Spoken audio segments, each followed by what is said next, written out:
તો કલાપી રાજકુમાર કોલેજમાં ભણતા. એણે ગઝલો માટે ફારસી, તો ફારસીના અધ્યાપક હતા. એણે ફારસીમાં ડાયરેક્ટ ન વાંચ્યું હોય, પણ પેલા અધ્યાપકે કહ્યું, કારણ કે પેરેલલ વસ્તુ. પહેલામાં એણે ફેર શું કર્યો, અહીં વૃદ્ધ દંપતીને મૂક્યું. શા માટે? એનામાં એક માતૃગ્રંથિની માતૃગ્રંથિ કલાપીના મા પિતા નાનપણમાં ગુજરી ગયેલા. એટલે જેના મા અને બાપ બેમાંથી એક વિદ્યમાન હોય, એના સંતાનોનો ઉછેરમાં વાત્સલ્યનો ઘણો બધો ખટકો રહી જતો હોય છે. એટલે જે એક પાત્ર છે, મા હોય તો મા એકલા નથી રહેવાનું, બાપ પણ બનવાનું છે. અને બાપ નથી એકલા રહેવાનું, મા પણ બનવાનું. એનો પ્રસિદ્ધ કિસ્સો દિલીપ કુમાર રોયનો છે. દિલીપ કુમાર રોયનો પિતા દ્વિજેન્દ્રલાલ રોય, આવડા મોટા જાગીરદાર, આવડા મોટા જમીનદાર, કેટલો બધા એના આઉટ હાઉસ, કેટલા બધા નોકર ચાકર હોય, પણ હેત ના આપી શકે. પત્નીનું અવસાન થયું, 2 સંતાનો, નાનકડા 5-7 વર્ષના દિલીપ કુમારને એક દીકરી. સાંજ પડે એટલે બધા ખરખરો કરવા વાળા તો વયા જાય. પછી આઉટ હાઉસમાં રહેતા હોય, બધું હમું કરીને બધા ઘરે. પછી કોણ રહ્યું? 2 નાના આપણા છોકરા અને વિજેન્દ્રલાલ રોય. એ છોકરા અહીંયા પિતાને વળગી રહ્યા. યાદ રાખજો, એક શબ્દ પણ બોલ્યા નથી, એક શબ્દ નહીં. જૂઠી કદી નયનની લિપિ ન હોય, સુંદરમાં લખ્યું. આંખની ભાષા છે ને. અને દ્વિજેન્દ્રલાલ રોય પડ્યા. વાઘા ઉતરી ગયા સાહેબ. અને પછી એણે 2 નાટકો લખ્યા.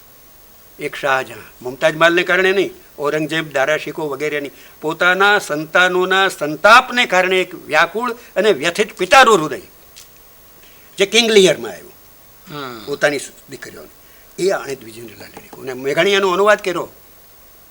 એ શાહજહાં પહેલો નહીં, પણ એક પિતાનું હૃદય. તો આ બધું ક્યાંથી મળ્યું? તો પેલી એટલે પછી કલાપીએ પણ મા હતી.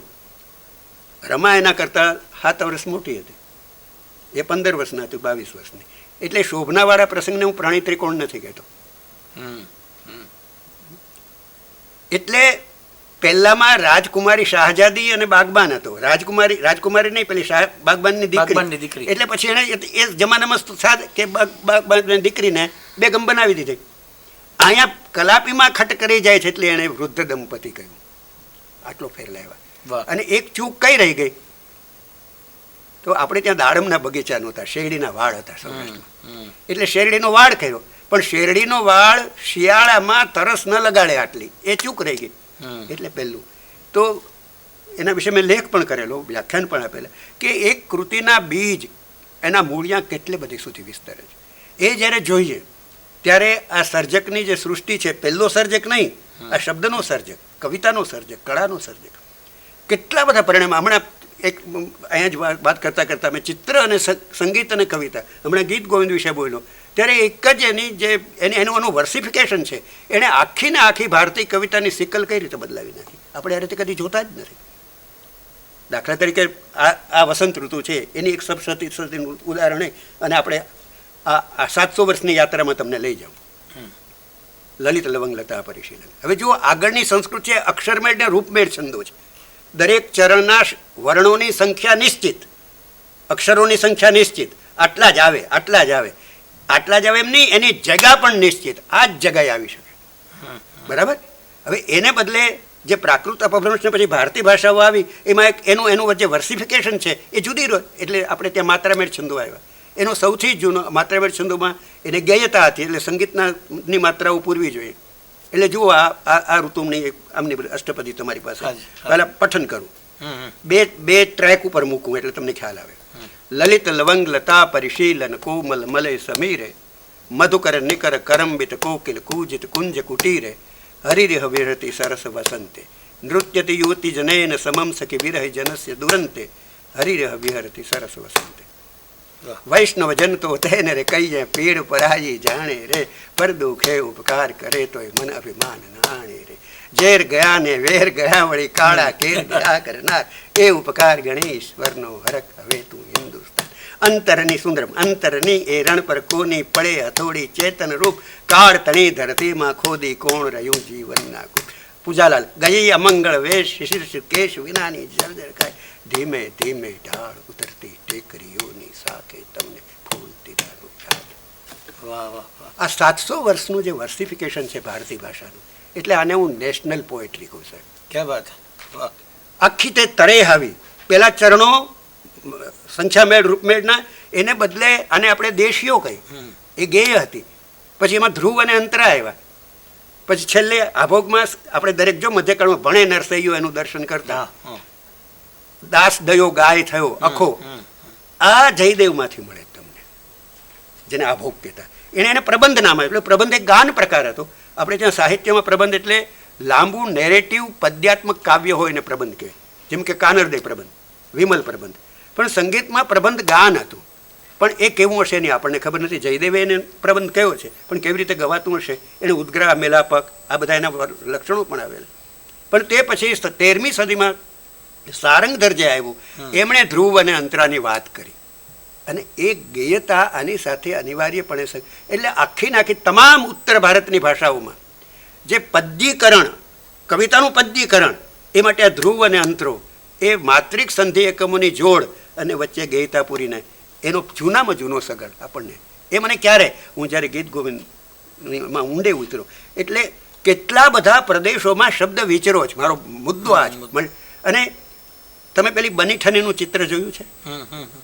અહીંથી હવે જુઓ, સૂરદાસનું એક પદ છે ખંજન, એ છેલ્લું પદ છે. તે પછી જુઓ, ટેક્સ એકલી પર્યાપ્ત નથી, માંડ્યું ભદ્રાયું. કોઈ પણ કવિતાને સમજવા માટે નહીં, એક સામાન્ય પોસ્ટકાર્ડને સમજવા માટે માત્ર ટેક્સ્ટ પર્યાપ્ત નથી, એનો કોન્ટેક્સ્ટ તમારા ખ્યાલમાં હોવો જોઈએ. એટલે ત્યારે ખંજન નયન રૂપ, આ સૂરદાસને પૂછ્યું ગુસાઈજીએ, દૃષ્ટિ કહાં હે, જેની પાસે દૃષ્ટિ નથી એને પૂછ્યું. આ છેલ્લું પદ છે, માંડ્યું. પછી સૂરદાસ વિરમી જાય. આને ખંજન કહ્યા. સ્વામીજીના નયનને, રાધાને નયન રસ રૂપ અતિશય ચારુ વિમલ અરુચંચલ. વિમલ હોય ચંચલ હોય ખરા, આ એક પેરેડોક્સ ઉભો થયો. અતિશય ચારુ વિમલ અરુચ પલ પંજરાન, એક સેકન્ડ પણ અહીંયા સમાતા નથી. ઉડી ઉડી જાત શ્રવણ કે નિકટન, અહીં ઉડી ઉડીને જાય જ અહીં સુધી. ઉલટી તાટંક, તાટંક એટલે કાનમાં પહેરવાનું સોનાનું ઘરેણું, જાલ ને જુમણું આવે ને, ઉલટી તાટંક ફંદાથી રિફ્લેક્શન થાય છે, અહીં સુધી જાય, રિફ્લેક્ટ થઈને પાછા આવી. સૂરદાસ અંજન ગુણ અટકે, આ ગુણ એટલે દોરો, સૂત્ર. આજે મેં બનીઠની નાયિકાનું જે કિશનગઢ શૈલીનું ચિત્ર જોશો ને, તમને ખ્યાલ આવી જશે. અહીંથી લઈને છેક અહીં સુધી આંજણની રેખા હોય છે. હવે હજી ન જોયું તો જોઈ જરો બનીઠની કિશનગઢ શૈલીનું ચિત્ર અહીં સુધી. કવિતા ઉપરથી ચિત્રકળા ઉપર.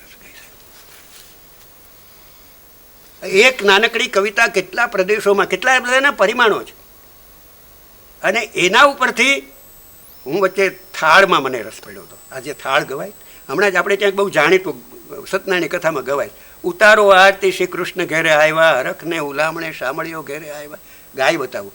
ઉતારો આરતી શ્રી કૃષ્ણ ઘેરે આવ્યા, હરખને હુલામણે શામળીઓ ઘેરે આવ્યા, ઝીણે ઝીણે ચોખલીએ ને મોતીડે. પછી જે 10 અવતારની વાત આવે, એના મૂળ જયદેવમાં છે. આ ગાનારને, ગવડાવનારને ખબર નથી ક્યાં ક્યાં. એને દશાવતારની શ્રુતિ એની પ્રારંભમાં જ મૂકી. જય જગદીશ હરે પ્રલય પરોધ જલે જલ, એમ કરીને એક આખી જે અષ્ટપદી લખી છે. એટલે ભારતીય કવિતાની પદ્યીકરણની ફ્રેમ, ડિઝાઇન, એનું સ્ટ્રક્ચર એ ત્યાંથી આવેલું આવે છે. બીજી તરફથી એનો એનો એનો એનો એનો જે સબ્જેક્ટ મેટર એ પણ ત્યાંથી કઈ રીતે ઉતરવું આવે છે. આ ક્યારે મળ્યું મને? તો કે આવડી એક વિશાળ લાઇબ્રેરીનો લાભ મળ્યો. અને હું માત્ર બોલતો નહીં, સાંભળતો પણ ખરો. હમણાં જ છેલ્લે મેં એક લગ્ન ગીતની ચર્ચા કરી સાહિત્ય પરિષદના ભાઈ, ઝીણા ઝીણા રે મોતીનો હેમર હાથીડો.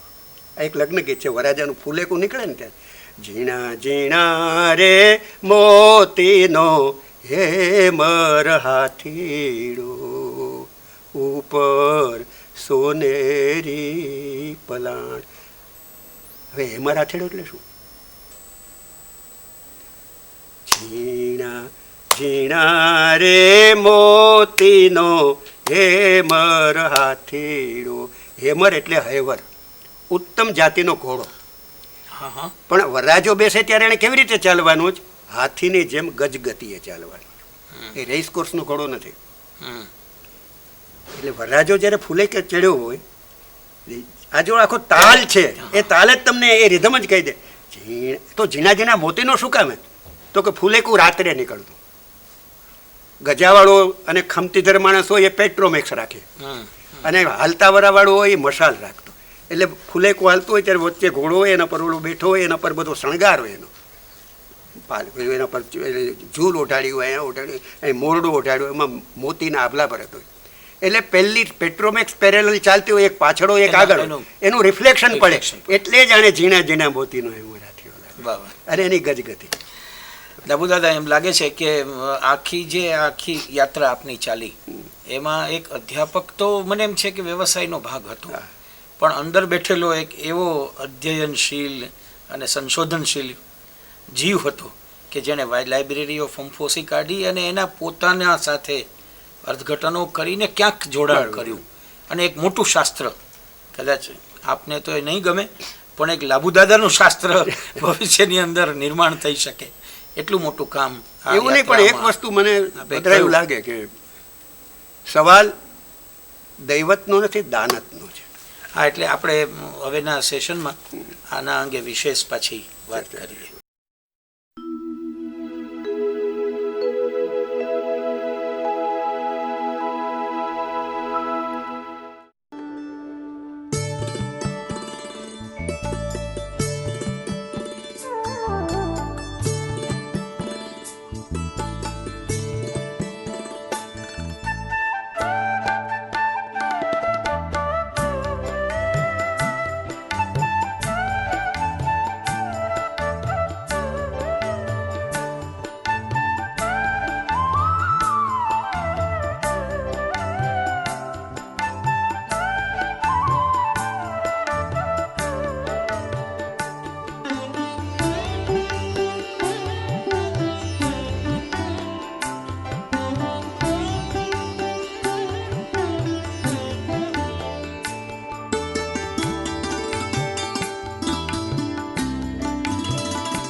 લાબુદાદા, એક રસાળ જીવનયાત્રામાં આપણે આગળ વધી રહ્યા છીએ ત્યારે મને થોડું એ જાણવામાં રસ છે કે જે રીતે અધ્યયનની આપણી પ્રક્રિયા ચાલી એના ફળરૂપે અધ્યાપન કદાચ થયું, જેમ થવું જોઈએ ઊંધું એનાથી પણ થયું, એવી રીતે કે આપનો અંદરનો કોઈ શોખ એવો હતો કે સતત વાંચવું, વિચારવું, નવું કંઈક જાણવું, એનું અર્થઘટન કરવું અને નવું સર્જન પાછું મૂકવું. આ આખી જે યાત્રા છે એની અંદર આપનું જે કોઈ શાસ્ત્રાભ્યાસ કે ઊંડું ચિંતન, મનન, એના વિશે અમને થોડી વાત કરો. કેવી રીતે આગળ ધપ્યું? એક તો વાત, મારા પિતા એટલે મારો પરિવાર આર્થિક રીતે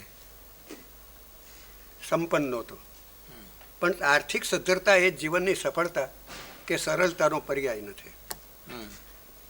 એટલે બ્રાહ્મણ હોવાને નાતે અને મારા પિતા સંસ્કૃતના સારા અભ્યાસી હતા, એટલે એમની અંગત લાઇબ્રેરી સારી, સંસ્કૃત ગ્રંથો, જ્યોતિષના ગ્રંથો, ઉપરાંત ગુજરાતી ભાષાના નીવડેલા પુસ્તકો. એટલે સરસ્વતીચંદ્ર મારા ઘરમાં હતા, ચારે ભાગ.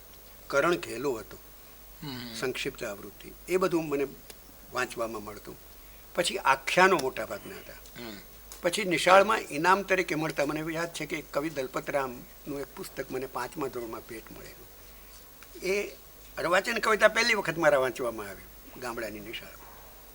પછી એ વખતે પધરાયું એક સારી વાત એ હતી કે રજવાડામાં જે પ્રાથમિક શાળાઓ હતી એની પોતાની એક લાઇબ્રેરી હોય, અને એ લાઇબ્રેરીમાં સરકારે માન્ય કરેલા પુસ્તકો સરકાર મોકલતી. ઉપરાંત નવલરામ પંડ્યાએ શરૂ કરેલું ગુજરાત શાળાપત્ર એ તમામ રાજ્યોની તમામ પ્રાથમિક શાળાઓમાં જતું. એટલે હું જે શાળામાં નોકરી કરતો એ શાળામાં ચામડાના પુઠ્ઠામાં ચોપડાની જેમ બાઇન્ડિંગ કરેલા શાળાપત્રના અંકો એ વાંચેલા. સરસ્વતીચંદ્ર વાંચેલું શિક્ષક હતો ત્યારે. પછી તો ભણવાનું બન્યું, કોલેજમાં જવાનું પડ્યું, એટલે મને અધ્યાપકો સારા મળ્યા. એને કારણે એની લાઇબ્રેરીનો મને પુષ્કળ લાભ મળ્યો, એ લાઇબ્રેરીનો. પછી મને કેટલીક વખત એવું લાગે, લખવાનું તો એમાંથી શરૂ થયું કે ઘણી વખત હું બોલું. દાખલા તરીકે નરસિંહના પદો હું ભણાવતો, અને એક વખત મુંબઈ યુનિવર્સિટીમાં નરસિંહ મહેતાના પદોની દાર્શનિક ભૂમિકા વિશે બોલવાનું થયું. ત્યારે મેં 2 વિધાનો કરેલા, બહુ જાણીતું. આ બંને જાણીતા પદો છે, અને બંને જાણીતા પદો વચ્ચે સમર્થ પુરુષોએ એવા ગલત અર્થઘટનો કર્યા છે દાખલા તરીકે નિરખને ગગનમાં કોણ ઘૂમી રહ્યો તેજ હું શબ્દ બોલે, શ્યામના ચરણમાં ઈચ્છું છું મરણ રે, અહીં નથી કોઈ કૃષ્ણ તોલે. પહેલી મારી તકરાર આ મરણ સામે હતી. ન તો વેદાંત કે ન તો ભક્તિ. ક્યાંય મુમૂર્ષા એટલે મરવાની ઈચ્છા પ્રગટ નથી થઈ. એમ મૃત્યુનો સહજ સ્વીકાર છે, સામે ચાલીને મૃત્યુનો સહજ સ્વીકાર છે, પણ આપઘાતનો વિચાર કોઈએ નથી કર્યો, એને અપરાધ ગણ્યો. એટલે મને એમ થયું કે આ મરણ ન હોય. એટલે આપણા વિદ્વાનોએ જેનું અર્થઘન મરણ એટલે એમ કે ઈશ્વરમાં લય પામવો ને. હવે શ્યામ એટલે સાકાર છે, યાદ રાખજો. ત્યાં શ્યામના ચરણ કયા છે એમ લખતી વખતે એની સામે કૃષ્ણનો વિગ્રહ, એને શ્રી વિગ્રહ એના ખ્યાલમાં છે. એટલે એ નિર્ગુણ નિરાકાર નથી. એટલે મને એમ થયું કે શરણ, અને નરસિંહમાં બીજે 4 ઠેકાણે શ્રી કૃષ્ણના શરણમાં એવા જે બીજા 4 પદો છે એમાં શરણ શબ્દ આવે છે. પછી કત્રે, ઇન્ડિયન ટેક્સ ક્રિટિસિઝમનું મોટા આપણા વિદ્વાન, એણે આ લખ્યું છે કે હસ્તપ્રતો ઉપરથી જ્યારે પાઠ સંપાદન થાય ત્યારે મનો કેટલીક વખત શ થઈ જતો હોય છે ભૂલથી લઈ, એટલે એનો ઉપયોગ કરી અને પછી મેં એક તરફથી વેદાંત શંકરાચાર્યને લીધા અને બીજી તરફથી ભક્તિ માર્ગ. એમાં કેટલે ઠેકાણે શરણની વાત આવી છે એમ. અને ત્યાં કોઈ શ્યામના ચરણમાં ઈચ્છું છું મરણ, મૃત્યુનો ઇનકાર નથી, મુમુક્ષા પણ નથી આમાં. તો હરિના જન તો મુક્તિ ન માગે, માગે જન્મો જન્મ અવતાર. જે માણસ મુમુક્ષુ નથી એ મુમૂર્ષુ હોઈ શકે ખરો? અને એવું જ આગળ જે એક બીજું પંચતંત્ર હોય એમાં બધા વિદ્વાનોએ એક આનંદશંકર ધ્રુવને વાત કરતા, એ હું પછી વાત કરું છું. પહેલી પંક્તિ લઉં. જળહળ જ્યોત ઉદ્યોત રવિ કોટમાં હેમની કોરજ્યા નિસરે તોલે. હવે તોલે એટલે શું? એટલે વિદ્વાનો મૂંઝાણ, એટલે ટાંગામેળ કરી દે. જળહળ જ્યોત ઉદ્યોત રવિ કોટમાં. હવે તમે જો શિશુપાલ વધે વાંચ્યું હોય માઘનું, તો એમાં રૈવતક વર્ણન છે, ગિરનારનું વર્ણન છે. એ પછી રેવંતગીરી રાસુ વિજયસેન સૂર્યનું છે, નરસિંહ પહેલાં 200 વર્ષ પૂર્વેનું. એણે રેવંતગીરી રાસુમાં પણ ગિરનારની પ્રકૃતિની વર્ણન કર્યું. પહેલાં તો સૂર્યોદયનું વર્ણન કર્યું જ છે રૈવતક સર્ગમાં. કેવો લાગે છે? તો પ્રાચીન દિશામાંથી સૂર્ય ઉગતો હોય ત્યારે કમલીની વિકસતી, કમલીની જેમ દિશાઓ ઝળકતી હોય, લાલ થઈ ગઈ હોય, અને નાનકડું 6-8-12 મહિનાનું બાળક ભફાંગ દઈને જેમ માના ખોળામાં ખાબકે એમ સૂરજ ઉગ્યો. એટલે મને એમ થયું કે નરસિંહે આ વાંચ્યું તો નહીં, પણ હું અધ્યાપક તરીકે જુનાગઢની બાઉદીન કોલેજના બીજા માળની કોર્નર ઉપરની રૂમમાં 3 વિદ્યાર્થીઓ વચ્ચે જ્યારે ભણાવતો ત્યારે સવારનું કોલેજમાં સામેથી સૂર્યોદયનું દર્શન થતું. આ પંક્તિ ત્યારે મને આ સૂર્યોદય દેખાતો, એટલે મેં ત્યાં તુલે શબ્દ મૂક્યો. તુલ એટલે આકાશ, તું દીર્ઘ. જુઓ, નરસિંહની કોઈ પણ કવિતા લો તમે, એટ રેન્ડમ ગમે તે લો, 2 વસ્તુ તમને મળશે. એક, ક્યાંય એનો પ્રાસ નહીં તૂટે, એક પણ ઠેકાણે, અને ક્યાંય પુનરાવર્તન નહીં મળે.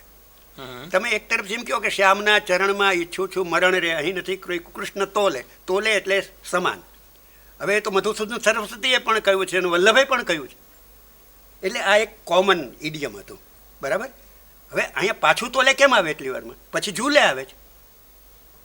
આ પ્રાસ તૂટે છે એટલે તુલ અને ઉનો ઓ થઈ જાય છે. કવણ, કુણ, કોણ. કવણ, કુણ, કુણ બોલ્યો એનો કોણ થયું, બરાબર. તો એ રીતે મઉડ એનું મોડ થયું. મુકુટ, મુકુડ અને મોડ, મોડિયો. મુકુટ ઉપરથી મોડિયો પછી આવ્યો ને. એમ તુલ, તુલે એનું તોલે થઈ ગયું. જળહળ જ્યોત ઉદ્યોત રવિ કોટમાં. હવે કોટનો અર્થ કોટી નથી, કરોડ નથી. કોટ એટલે પર્વતનું શૃંગ. ત્રિકૂટ પર્વત ભાગવતમાં આવે છે, ગજેન્દ્ર મોક્ષમાં. ત્રિકૂટ 3 શિખરવાળો. અન્નકૂટ, અન્નકૂટનું અન્નકોટ થયું ને, કોટ એટલે શિખર. જળહળ જ્યોત ઉદ્યોત રવિ કોટમાં, ગિરનારના શૃંગ ઉપર ઉગતો આ જળહળ જ્યોત. હેમની કોરજ્યા નિસરે તુલે, આકાશમાં જાણે હેમનો પટ્ટો હોય તેવો. અને પછી કે છે સચ્ચિદાનંદ આનંદ કે એટલે સોનાના પારણામાં અહીં ઝૂલે. આ મુંબઈ યુનિવર્સિટીમાં મેં વ્યાખ્યાન, આ એક બીજું વ્યાખ્યાન આપેલું, એમાં બીજું એક બહુ જાણીતું, એમાં પણ આવું જ છે. ચિત્ત ચૈતન્ય વિલાસ તદરૂપ છે, બ્રહ્મ લટકા કરે બ્રહ્મ પાસે. હવે ચિત્ત હવે મેં જેટલા સંપાદનો જોયા એમાં બધાએ કોઈક ને કોઈક પોતાનું પ્રદાન. ચિત્ત ચૈતન્ય વિલાસ તદરૂપ, એ તો બિલકુલ ગદ્ય છે. ચિત્ત ચૈતન્ય વિલાસ તદ્રૂપ છે. બ્રહ્મ લટકા કરે બ્રહ્મ પાસે, એમાં પ્રથમ પદમાં બ્રહ્મ આવે તે અને પાછળના પદમાં બ્રહ્મ આવે છે સમાનાર્થી છે. ચિત્ત અને ચિત્ત એટલે એના માટે તમારે શંકરાચાર્યમાં જોવું જોઈએ. સદનસીબે શંકરાચાર્યની ચર્ચા કરી છે એમ.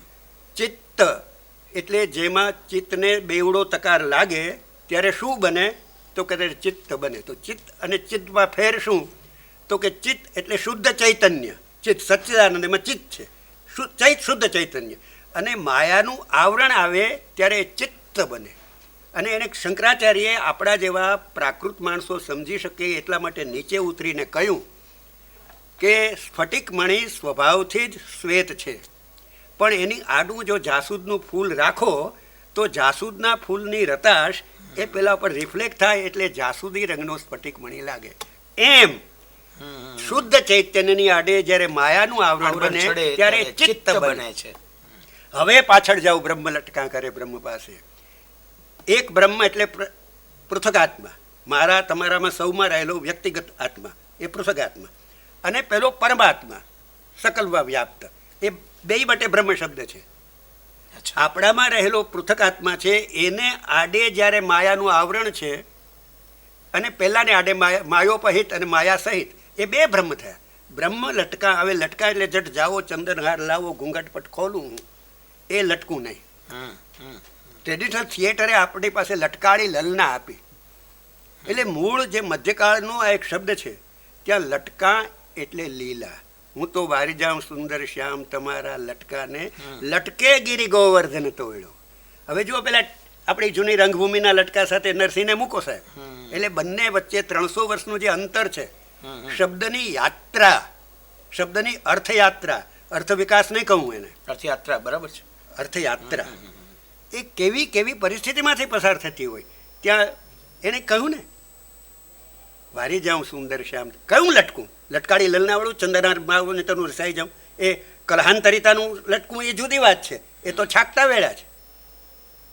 ત્યારે આ લટકા લીલા એનું સમર્થન ક્યાં મળે તો કે ભક્તિની પરંપરામાં. લીલા તું વિલાસેચ્છા, આવું સૂત્ર હમણાં આપ્યું છે વલ્લભે. લીલા એટલે શું તો કે વિલાસ, જેની પાછળ કશો હેતુ નથી એવી વિલાસની ઈચ્છા, એ લીલા. એટલે બ્રહ્મ લટકા કરે બ્રહ્મ પાસે, ચિત્ત ચૈતન્ય વિલાસ તદરૂપ છે. તો એક રૂપ નથી કહ્યું, સમરૂપ પણ નથી કહ્યું, તદ્રૂપ, એના જેવું તેના જેવું. બંને એક છે એમ પણ નથી કહ્યું, બંને સમાન છે એમ પણ નથી કહ્યું. આટલી બારીકી તરફ આપણે નથી પહોંચ્યાનું કારણ શું? તો આપણો મોટા ભાગનો વિદ્યાધરોનો અભ્યાસ એકાંગી રહે છે, કાવ્યશાસ્ત્રની બહાર જતા નથી. આ આખી સંપદાને સમજવા માટે તમારે મધ્યકાલીન સાંસ્કૃતિક પ્રવાહો અને ઇન્ડિયન ફિલોસોફી એનો ખ્યાલ હોવો જોઈએ, વેદાંતની પરંપરાનો. તો બ્રહ્મ લટકા કરે બ્રહ્મ, લટકા એટલે પેલા અટકચાળા નહીં, લીલા લીલા. એક બ્રહ્મ બીજા ચિત્ત, અને આ ચિત્ત અને ચિત્ત, અને પછી પેલા ગોળ ગોળ વાત કરી કે કવિનો કહેવાનો આશય એમ છે કે કવિનો કહેવાનો આ ચિત્ત છે એ ચૈતન્ય, એ બંનેનો વિલાસ તદ્રૂપ છે. પણ તમે શું આમાં બાયફું, એમાં કહ્યું શું? તમે માંડીને વાત કરો ને કે આ ચિત્ત એટલે આ ને આ ચિત્ત એટલે આ.